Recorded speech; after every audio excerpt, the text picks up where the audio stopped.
광복절 주일 아침입니다. 하나님께서 이 땅을 일제 압제로부터 해방시키시고 또한 근대화 과정 속에서 자유민주주의 국가를 이루게 하심에 감사를 드립니다. 또한 죄와 사망의 올무에서 영원히 벗어날 수 없는 우리를 예수 그리스도의 십자가의 피로 이미 구원하여 주신 그 은혜를 더불어 잊지 않고 기억하는 그런 하루가 되었으면 합니다. 우리 이 시간 다 같이 주 사랑이 나를 숨쉬게 해 찬양하시면서 그 어떤 어려움과 고난 속에서도 늘 우리를 지키시는 그 하나님을 찬양하며 다 같이 예배의 자리로 나아가겠습니다.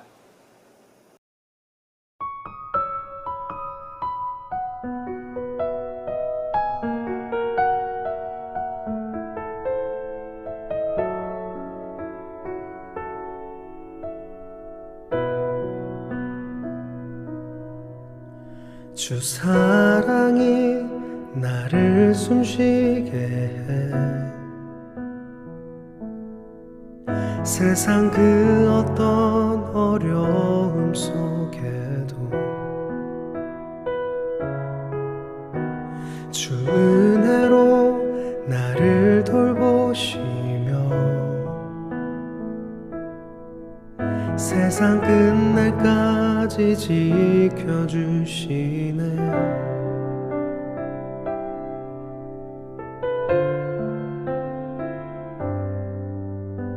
주 사랑이 나를 이끄시네. 내가 갈 수 없는 그곳으로 주의 사랑 나를 붙드시며 세상 끝날까지 인도하시네. 주님만이 내 아픔 아시며 주님만이 내 맘 어루만지네. 어느 누구도 나를 향하신 주님의 사랑을 끊을 수 없네.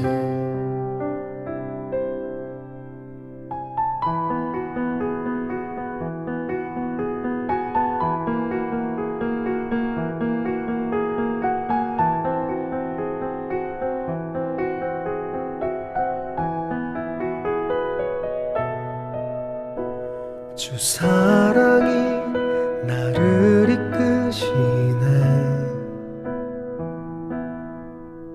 내가 갈 수 없는 그곳으로 주의 사랑 나를 붙드시며 세상 끝날까지 인도하시네. 주님만이 내 아픔 아시며 주님만이 내 맘 어루만지네. 어느 누구도 나를 향하신 주님의 사랑을 끊을 수 없네. 주님만이 내 능력이시며 주님만이 나의 구원이시네. 어느 누구도 나를 향하신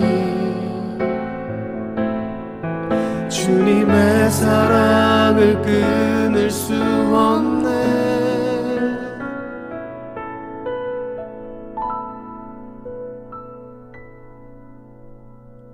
주님만이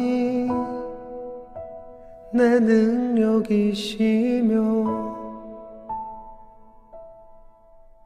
주님만이 나의 구원이시네. 어느 누구도 나를 향하신 주님의 사랑을 끊을 수 없네. 주님의 사랑을 끊을 수 없네.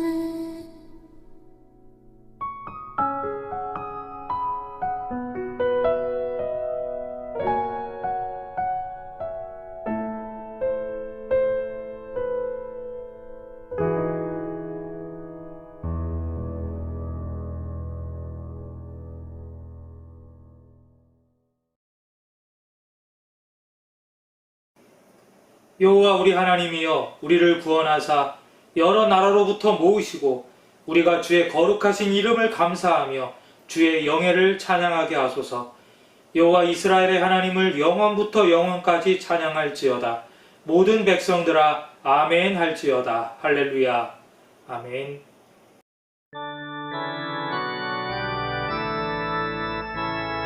성부 성자 성령 삼위일체께 입을 모아 찬양 경배드리세. 태초부터 지금까지 또 영원토록 영광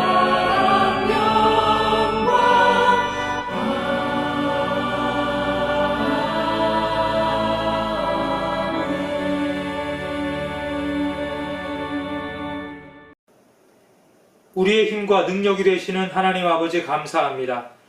우리나라를 사랑해 주시고 이 백성을 긍휼히 여겨주셔서 일본 강점기의 수치에서 벗어나게 해주시고 오늘 광복절 76주년을 기념하며 하나님께 예배하게 하시니 감사합니다. 바벨론에서 돌아온 이스라엘 백성들이 성전을 건축하고 예루살렘 성벽을 쌓으며 나라를 재건하였던 것 같이 우리도 하나님을 바르게 섬기며 예배하게 하시고 정치와 경제, 국방과 교육과 문화 등 모든 분야에서 하나님의 뜻에 합당하도록 이 나라를 바로 세워 공의롭고 평화로운 나라를 만들어가게 하여 주시옵소서. 영원토록 이 나라를 주의 거룩한 나라로 삼아주시기를 간절히 바라옵고 원하오며 예수님의 이름으로 기원하옵나이다. 아멘.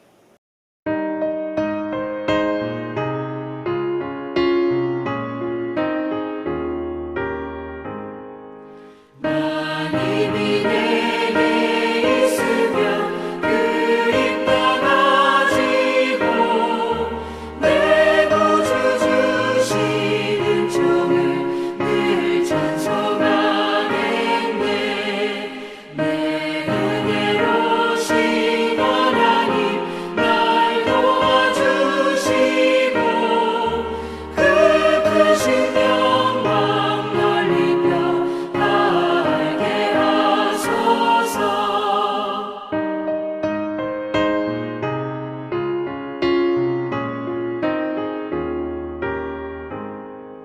내 주의 귀한 이름이 날 위로하시고 이 귀의 음악 같으니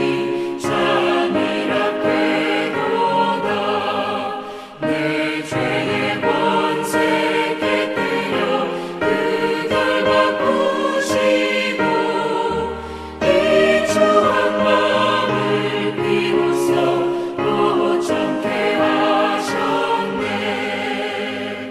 아멘.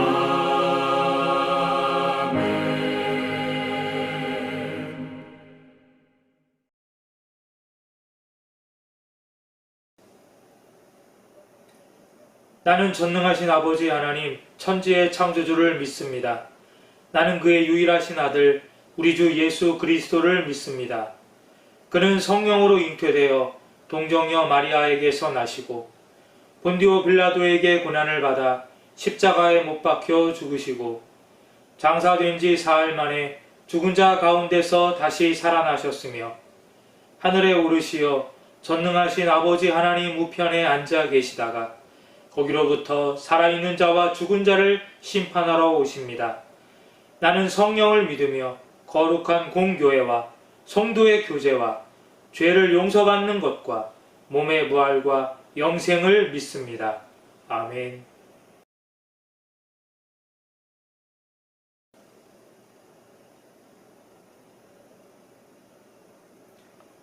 내가 여호와를 찬송하리니 그는 높고 영화로우심이여. 여호와는 나의 힘이요 노래시며 나의 구원이시로다. 여호와여, 주의 오른손이 권능으로 영광을 나타내시니이다. 여호와께서 시온의 포로를 돌려보내실 때에 우리는 꿈꾸는 것 같았도다.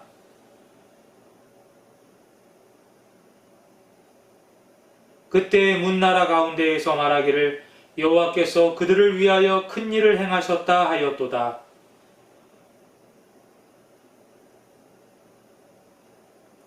흑암에 행하던 백성이 큰 빛을 보고 다같이요. 주께서 이 나라를 창성하게 하시며 나의 기업 이스라엘이여 복이 있을지어다 하실 것임이라. 아멘.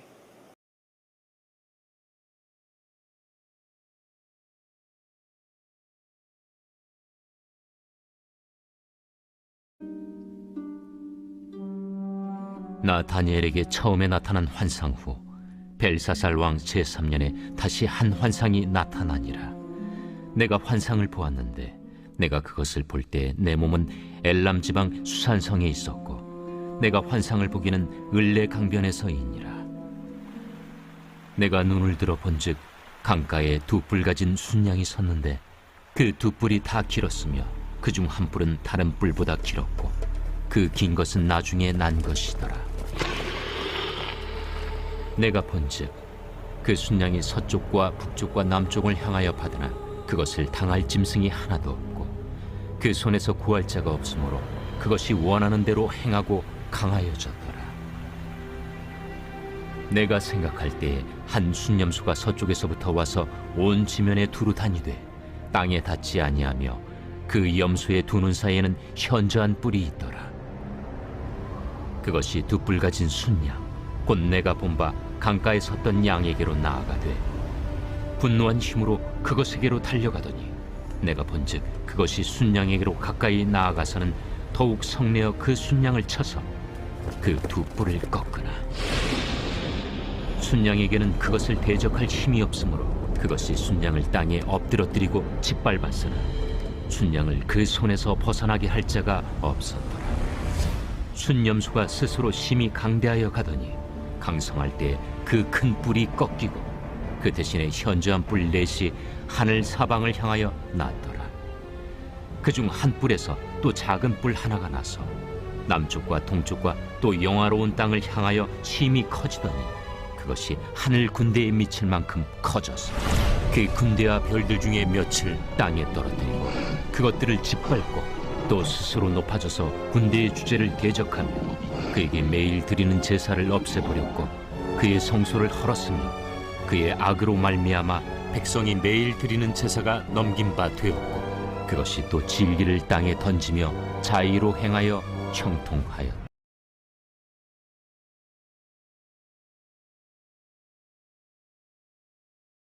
세상에서 제일 힘센 수탉. 어느 화창한 봄날 병아리 한 마리가 태어났어. 아주 튼튼해 보이는 수평아리였지. 이 수평아리는 보기만큼이나 씩씩했어. 달리기도 높이뛰기도 이 병아리를 따를 병아리가 없었단다. 곧 동네에서 제일 힘센 병아리가 되었어. 하루가 다르게 이 병아리는 늠름한 수탉으로 자라났어. 새벽마다 힘차게 우는 수탉의 울음소리가 온 동네에 울려 퍼졌지. 힘자랑 배에서 이 수탉을 이긴 닭은 하나도 없었단다. 수탉은 이제 이 동네에서 제일 힘센 수탉이 되었어. 아니지, 세상에서 제일 힘센 닭이 된 거야. 동네의 다른 수탉들은 세상에서 제일 힘센 수탉을 몹시 부러워했지. 젊은 암탉들도 그 수탉을 졸졸 따라다녔단다. 그러던 어느 날 세상에서 제일 힘센 수탉보다 더 힘이 센 수탉이 동네에 나타났어. 그 뒤 이 수탉은 동네에서 제일 술을 잘 마시는 수탉이 되었어. 술에 취하면 자신이 젊었을 때 얼마나 힘이 세고 멋있었는지 큰 소리로 떠들어대곤 했지. 또 세월이 흘렀어. 수탉은 자신이 점점 늙어가고 있는 것을 느꼈단다. 울음소리도 예전처럼 우렁차게 나오지 않았어. 고기를 씹어도 잘 씹히지 않았고 술도 많이 마실 수가 없었지. 수탉이 절망에 빠져 있을 때 수탉의 아내가 조용히 다가와 이렇게 말했단다. 여보, 힘내세요. 당신은 아직도 세상에서 제일 힘센 수탉이에요. 이리 좀 와보세요. 보세요. 당신 손자, 손녀들이 얼마나 씩씩하고 건강하게 자라는지. 당신 아들들은 또 얼마나 힘이 센데요. 물론 당신 한창 때보다야 못하지만요. 당신 딸들은 이 동네 암탉들 중에서 제일 알을 많이 낳는다고요. 물론 나보다야 못하지만요. 당신은 옛날이나 지금이나 세상에서 제일 힘세고 행복한 수탉이에요. 얼마 후 수탉은 환갑을 맞았어. 수탉이 태어났을 때처럼 화창한 봄날이었지. 수탉의 아들, 딸, 손자, 손녀들이 모두 모여 잔치를 열었단다. 할아버지, 할머니, 오래오래 사세요. 수탉은 세상에서 제일 멋진 꼬리 깃털을 활짝 폈어. 감사합니다. 발표자 김손지였습니다. 재미있게 보셨나요? 아주 유명한 스테디셀러, 많은 사람들에게 오랫동안 사랑받고 있는 그림책입니다. 사람들은 보시다시피 누구보다 더 강해지고 또 높아지고 누군가를 이길 때 그 속에서 행복감을 얻습니다. 그러나 그런 행복은 오래가지 못합니다. 우리가 그런 행복을 추구하다 보면 언젠가 패배하게 되었을 때 큰 절망감을 맛볼 수밖에 없음을 이 그림책이 잘 보여주고 있습니다. 진정한 행복은 어디에 있을까요? 우리의 소소하고 아주 평범한 일상이 깨지지 않고 지속적으로 계속 유지되는 것, 그 속에 참된 행복이 있다는 그러한 사실들을 이 동화가 우리들에게 다시 한번 깨닫게 해주고 있습니다. 오늘은 광복절입니다. 우리가 일본 제국주의로부터 벗어난 것을 기념하고 그들이 자행한 폭력을 다시 한번 상기하는 그런 날입니다. 제국주의라 함은 어느 나라가 다른 나라를 침략해서 그 나라를 자기들의 식민지로 삼는 것을 뜻합니다. 일본은 아직도 과거 자기들이 저지른 범행을 반성하거나 인정하지 않고 그 문제는 이미 돈으로 다 해결했다고 그렇게 주장하고 있습니다. 저들의 비인간적이고 그리고 교만한 태도에 강한 유감을 보내지 않을 수 없습니다. 우리는 이렇게 또다시 76주년 광복절을 맞이하게 되었습니다. 서남아시아의 작은 나라 이스라엘, 그 나라 역시 주변 열강들의 제국주의의 틈바구니 속에서 참 어렵고 힘들게 살아온 민족입니다. 오늘은 특별히 우리가 성서의 다니엘서를 함께 나누면서 제국주의의 만행과 또 그 폐단에 대해서 다시 한번 생각해 보면서 광복절을 보다 의미 있게 보내는 시간을 한번 가져보고자 합니다. 다니엘은 꿈과 환상을 푸는 그런 지혜를 가진 사람이었습니다. 바벨론의 느부갓네살 왕이 꿈을 꾸었는데 그 꿈이 워낙 뒤숭숭하자 그는 바벨론의 모든 박수와 술객들 그리고 지혜자들을 다 불러 모아서 내 꿈을 해석하라고 명령을 내립니다. 모인 지혜자들이 왕께서 꾼 꿈을 우리들에게 말해주시면 우리가 그 꿈을 해석해 보겠습니다 라고 말하자 이 느부갓네살 왕은 내 꿈과 내 꿈에 대한 해석을 모두 알아내라는 그런 명령을 내립니다. 술객들은 그 말을 듣고는 이런 일은 그 어떤 권력자도 지금껏 행한 적이 없는 경우라면서 그 명령의 부당함을 설명했습니다만 그러나 느부갓네살 왕은 자신의 뜻을 굽히지 않았습니다. 만일 내 꿈과 그 꿈에 대한 해석을 내게 말해주지 않는다면 너희는 모두 죽음을 피하기 어려울 것이라고 그들에게 엄포를 내립니다. 여러분 이 장면만 보더라도 당시의 왕들이 가지고 있었던 그 권력과 그리고 그 폭력성 그것이 얼마나 막강했는지를 우리는 다시 한번 여실히 살펴볼 수가 있게 됩니다.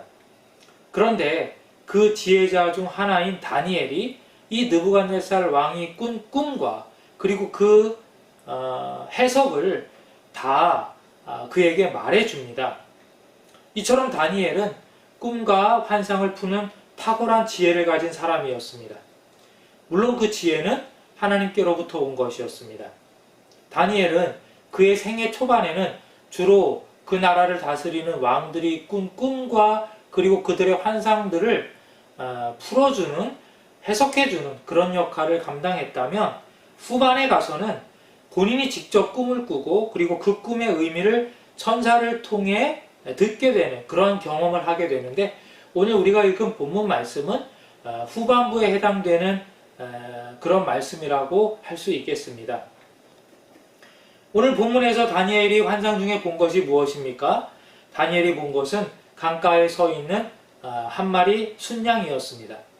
다니엘은 이 순양을 아주 유심히 그리고 세심하게 잘 살펴봅니다.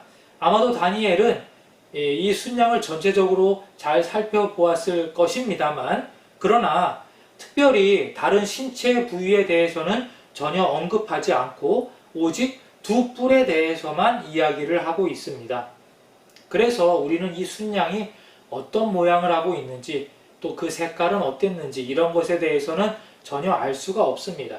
다니엘의 눈에는 오직 두 뿔 외에 다른 모든 부분들은 그리 중요하지 않았던 모양입니다. 다니엘은 이 두 뿔에 대해서 묘사하고 있는데 그 중에서도 뿔의 길이에 주목합니다. 두 뿔 다 길지만 한 뿔이 다른 한쪽보다 더 길었고 그리고 더 긴 뿔이 나중에 생겨났다는 것을 밝히고 있습니다. 일반적으로 짐승의 뿔이라고 하면 뿔의 길이가 같거나 비슷합니다. 그리고 혹시 두 뿔의 길이가 다르다 하더라도 먼저 난 뿔이 더 길게 마련인데 그런데 이런 상식과는 다르게 이 순양의 뿔은 나중에 생겨난 뿔이 더 긴 모습을 띠고 있었습니다. 뿔이 길다는 것은 결국 그 뿔이 더 강하다는 것을 의미하는 것이겠죠. 아시다시피 양은 아주 온순한 동물입니다. 성경 여러 곳에서도 양을 온순한 동물로 묘사하고 있습니다.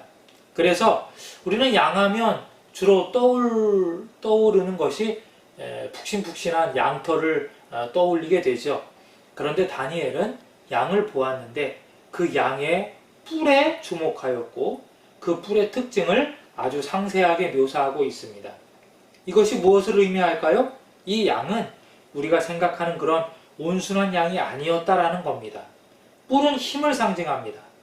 나중에 생긴 뿔이 더 길다는 것은 그 뿔이 더 강하다라는 것을 말해줍니다. 겉으로는 순한 양의 이미지를 가지고 있습니다만 그러나 다니엘이 주목한 것은 그 순한 이미지 속에 드러나 있는 즉 뿔에 담겨 있는 폭력성이었던 것을 발견할 수 있게 됩니다. 첫 번째 뿔도 굉장히 폭력적이었습니다만 나중에 생긴 뿔은 더 폭력적이었다라는 것입니다. 아니나 다를까 이 순양은 자신의 이 강력한 뿔의 힘으로 서쪽과 북쪽, 남쪽을 향해 달려가 들이받는 행동을 일삼고 있습니다. 이 순양이 무엇을 구체적으로 들이받았는지를 말해주고 있지는 않습니다만 오히려 구체적으로 무엇을 들이받지 않았다라는 것은 이 양이 닥치는 대로 마구 들이받았다라는 것을 그대로 보여주고 있는 것입니다.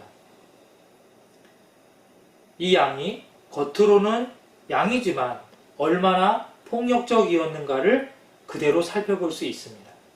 다니엘은 이 양의 싸움을 계속해서 유심히 지켜봅니다. 싸움은 너무 일방적이었습니다. 천방지축 날뛰고 있는 이 양을 아무도 당해낼 수 없었고 그리고 누구도 그 힘을 제어할 수 없었습니다. 조용하던 세상이 순식간에 아수라장이 되었습니다. 긴 뿔을 가진 양 한 마리가 날뛰는 바람에 평화가 깨지고 폭력과 싸움이 발생하는 그런 세상이 되어버리고 말았던 것입니다. 이 상황에 다니엘은 아마 이런 생각을 했을 겁니다. 누가 좀 나타나서 저 천방지축 날뛰고 있는 순양을 꼼짝 못하게 해주었으면 좋겠다. 이런 바람을 가지고 상황을 계속 유의주시하고 있었을 테지만 그러나 그건 그저 다니엘의 바람일 뿐 어느 누구도 그 양을 당해내지 못하였고 그리고 가능성은 점점 희박해지고 있었습니다. 다니엘은 더더욱 간절하게 그런 마음으로 누군가 저 순양을 제발 좀 제어해 주기를 간절히 바랐을 것입니다. 그런데 서편에서 순념소 한 마리가 나타납니다. 다니엘은 이제 눈을 들어 그 순념소를 유심히 관찰하게 됩니다.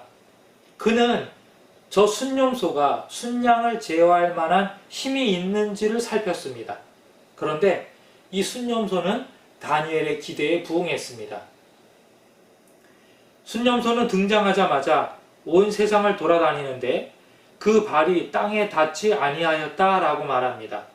그럴 정도로 순념소는 엄청나게 빨랐습니다. 또한 그 두 눈 사이에는 현저한 뿔이 돋아 있었는데 다니엘의 표현대로 이 뿔은 너무나 현저하게 드러나 있었습니다.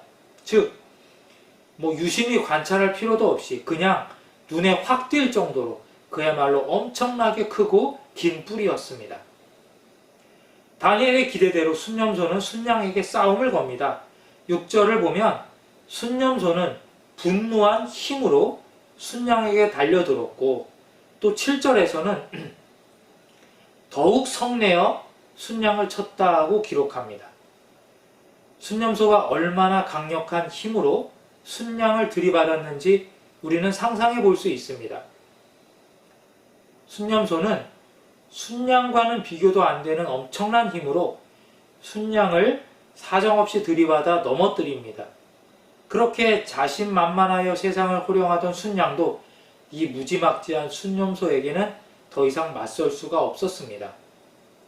다니엘은 이 광경을 묘사하기를 순념소가 순양을 땅에 엎드러뜨리고 짓밟았으나 순양을 그 손에서 벗어나게 할 자가 없었다라고 기록하고 있습니다. 다니엘이 볼 때 그렇게까지 할 필요가 없었습니다만 순념소는 순양을 무자비하게 짓밟았습니다. 여러분 어떻습니까? 다니엘의 기대가 이루어진 걸까요? 아니죠. 오히려 불길한 예감이 들게 됩니다. 이 광경은 앞으로 어떤 일이 벌어질지 예측하게 합니다. 순양이 쓰러짐으로 인해서 평화가 온 것이 절대 아니었습니다. 오히려 순양보다 훨씬 더 강하고 폭력적인 순념소가 나타나서 상황을 더욱더 최악으로 몰고 가고 있었습니다. 순념소의 등장으로 인해 상황이 훨씬 더 악화돼 버리고 말았습니다. 이제는 순념소가 판을 치는 세상이 되었습니다. 그런데 그것이 끝이 아니었습니다. 거기에 더해서 순념소에게 있었던 이 현저하던 한 뿔이 꺾이고 거기에서 네 뿔이 나오는데 이 네 뿔은 모두가 다 현저한 뿔이었다라고 말합니다. 즉 이 순념소의 힘이 더욱더 막강해지고 있었음을 그렇게 묘사하고 있었던 것입니다. 여러분, 결국 다니엘의 환상은 무엇을 보여주고 있습니까? 양에서 염소로 그 폭력성이 오히려 강해져 버리고 말았습니다. 그리고 나중에 나온 뿔이 처음의 뿔보다 훨씬 더 강합니다. 이 역시 그 힘과 폭력이 더 강해짐으로써 상황이 더욱더 악화되었음을 그렇게 표현하고 있는 것입니다. 여기서 뿔은 그 나라의 임금을 상징합니다. 결국 제국주의와 그 왕들이 저지르는 그 모든 일련의 과정들을 살펴보면 이들은 서로 나타나 힘을 겨루면서 더 힘있는 제국, 더 힘있는 왕이 모든 세상을 압도하고, 그리고 그 나라에서 나오는 왕들, 그 나라를 뒤이어 나오는 왕들은 오히려 점점 더 강하고 더 폭력적인 그런 왕들이 등장하더라는 것입니다.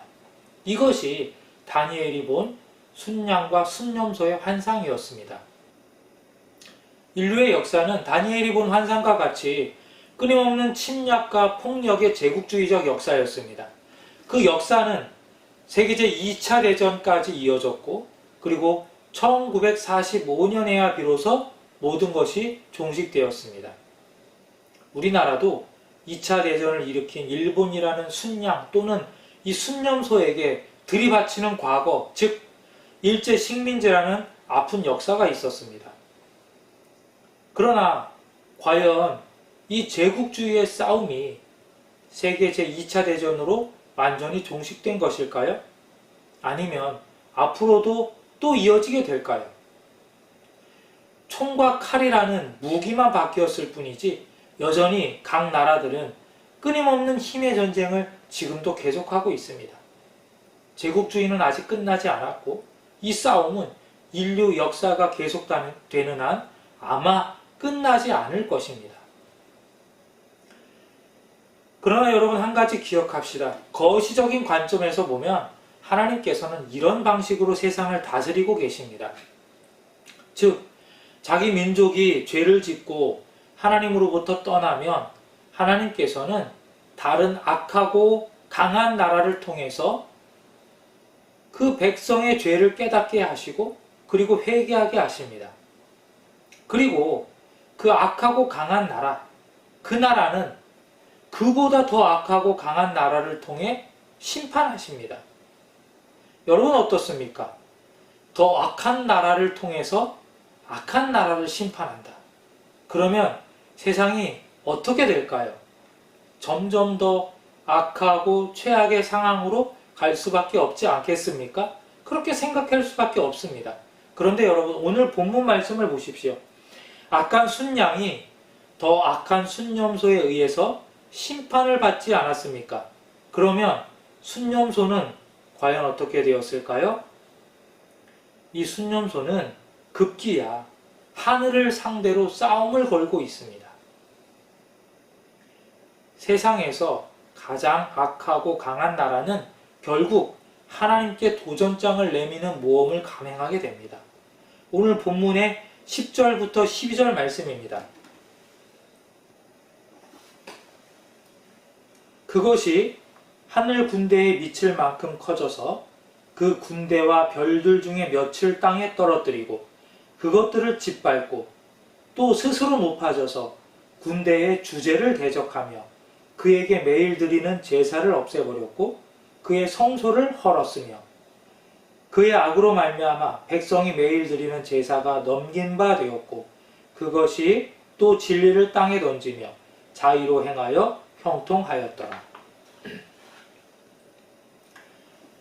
하나님께 도전장을 내민다는 것은 결국 성전을 회파하고 하나님께 드리는 제사를 파하며 종교를 직접적으로 탄압하는 모습으로 나타나고 있음을 보게 됩니다. 또한 하나님께서 무엇보다 중요하게 여기시는 하늘의 가치, 공정과 정의와 평화와 진리와 같은 그런 가치를 말살하고 땅에 떨어뜨립니다. 이것이 하나님에 대한 도전입니다. 하나님께서는 절대 이런 통치자와 그 나라를 그냥 두지 않으시고 반드시 직접 그 나라를 심판하십니다. 요한계시록이 말하고 있는 바도 이와 다르지 않습니다. 마지막 때 세상의 통치자는 하나님에게 대항하게 되고, 그리고 예수 그리스도께서 나타나셔서 그들을 파괴하시고 세상을 심판하신다라는 그런 내용입니다.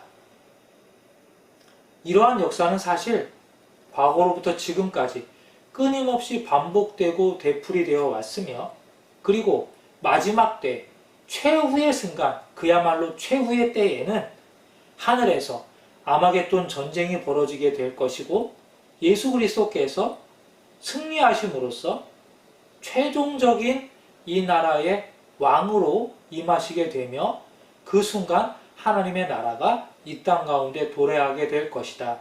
이것이 요한계시록이 내리는 최종적인 결론이라고 할 수 있겠습니다. 뛰는 놈 위에 나는 놈이 있습니다. 우리가 앞서 본 동화에서 나타나듯이 세상에서 가장 힘이 센 수탉은 사실 존재하지 않습니다.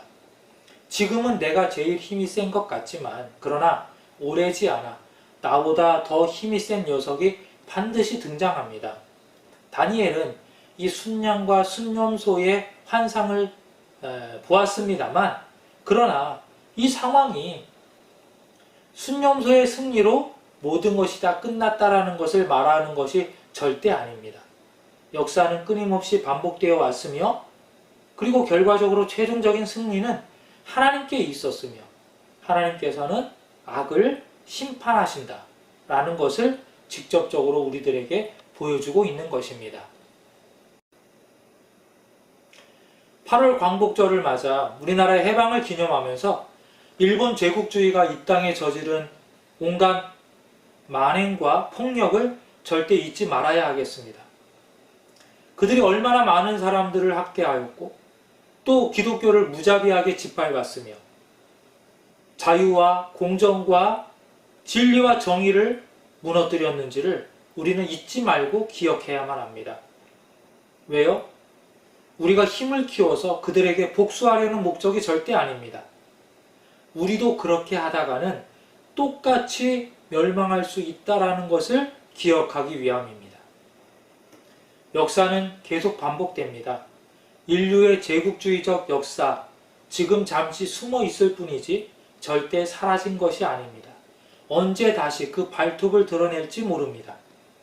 그렇다면 우리는 어떻게 해야 이 제국주의의 폭력으로부터 벗어날 수 있을까요? 답은 하나입니다. 하나님을 경외하는 나라가 되어야 합니다. 죄를 멀리하고 하나님께서 기뻐하시는 아름다운 예배가 드려지는 나라, 정의와 공평과 진리와 긍휼이 숨쉬는 나라, 그런 나라가 되어야 합니다. 이렇게 우리가 하나님을 진심으로 경외하는 나라가 되면 우리나라가 비록 군사적인 힘은 다른 나라에 못 미칠지라도 어느 나라도 침략할 수 없는 하나님께서 지키시고 보호하시는 그런 강한 나라가 될 것입니다. 다시는 우리 한반도에 제국주의 나라들의 탐욕스러운 폭력의 그런 현장이 되지 않아야 하겠습니다. 늘 기도하고 새로운 나라를 만들기 위해 먼저 나부터 새로워지는 삶을 살아야 하겠습니다. 하나님을 경외하며 하나님을 기쁘게 해드리는 그런 나라가 되어야 하겠습니다. 자유대한민국과 여러분 모두를 주의 이름으로 축복합니다.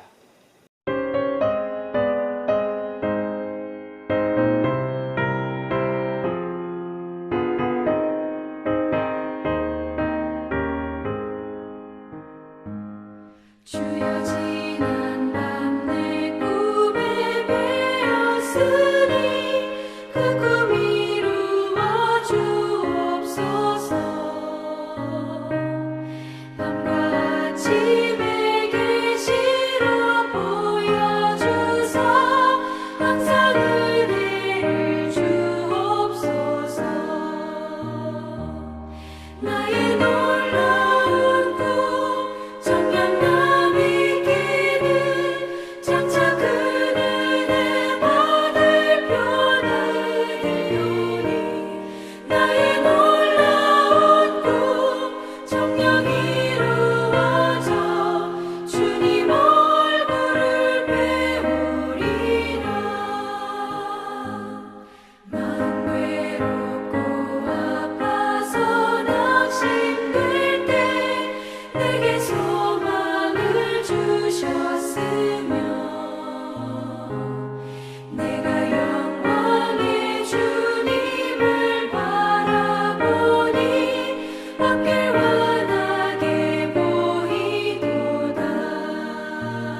여호와께서 시온의 포로를 돌려보내실 때에 우리는 꿈꾸는 것 같았도다.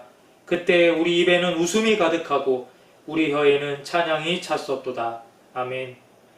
이 나라에 자유와 해방을 주신 여호와 하나님을 찬양합니다. 숱한 외세의 침략이 있었고 때로는 식민지의 서름을 겪기도 했습니다만 국가의 위기마다 하나님께서 함께 하심으로 이제는 선진국가 어깨를 나란히 하는 강한 나라가 되게 하심을 감사합니다. 그러나 이 땅은 여전히 세계 열강들의 싸움터가 될 수 있는 위험이 늘 도사리고 있사오니 부디 이 나라를 지켜보호해 주시옵소서. 힘센 나라가 되기보다는 하나님의 뜻에 합당한 나라가 되게 하여 주시옵소서.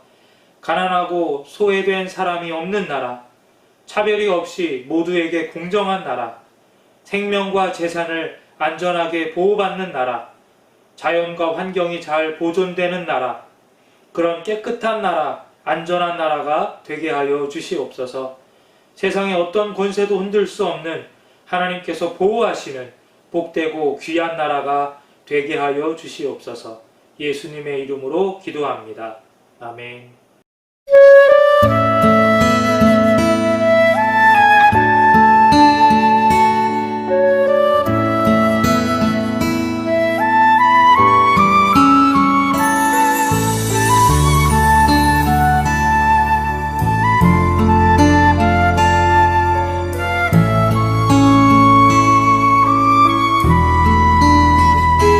당신의 그 섬김이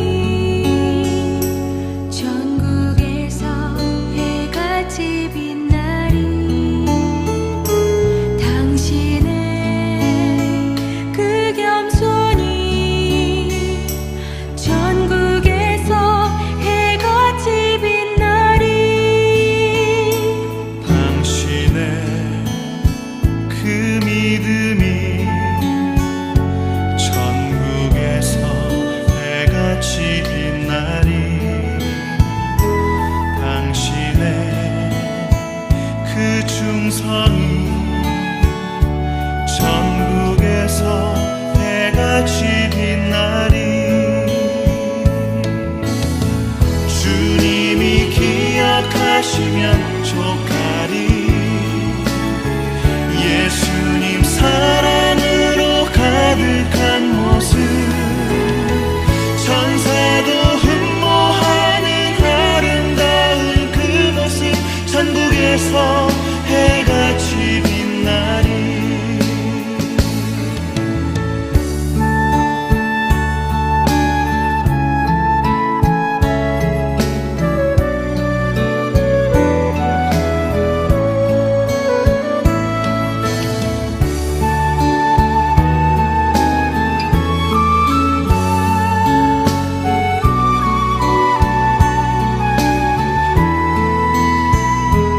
당신의 그 순종이 전국에서 해같이 빛나리.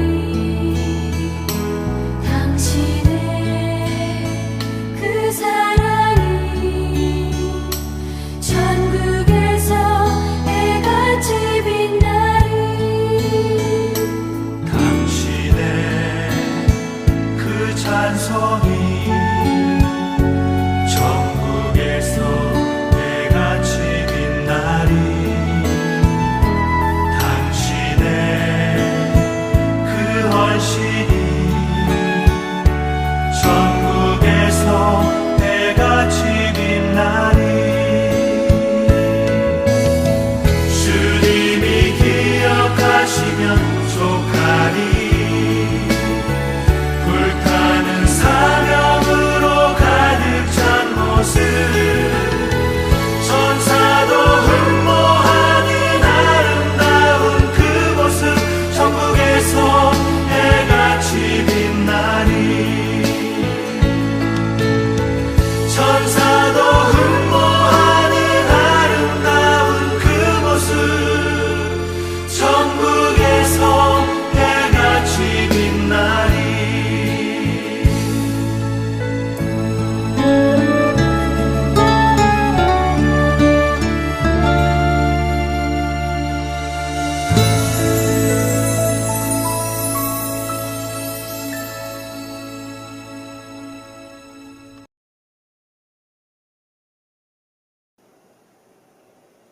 평화의 왕이신 우리 주 예수 그리스도의 은혜와 이 나라를 거룩한 나라 백성 삼으신 하나님의 크신 사랑과 민족을 하나 되게 하셔서 평화 통일을 이루실 성령님의 교통하심이 광복절 아침 하나님을 예배하며 나라를 위해 기도하는 사랑하는 모든 성도들에게 그리고 이 나라 이민족 위에 영원토록 함께 계시기를 간절히 축원하옵나이다.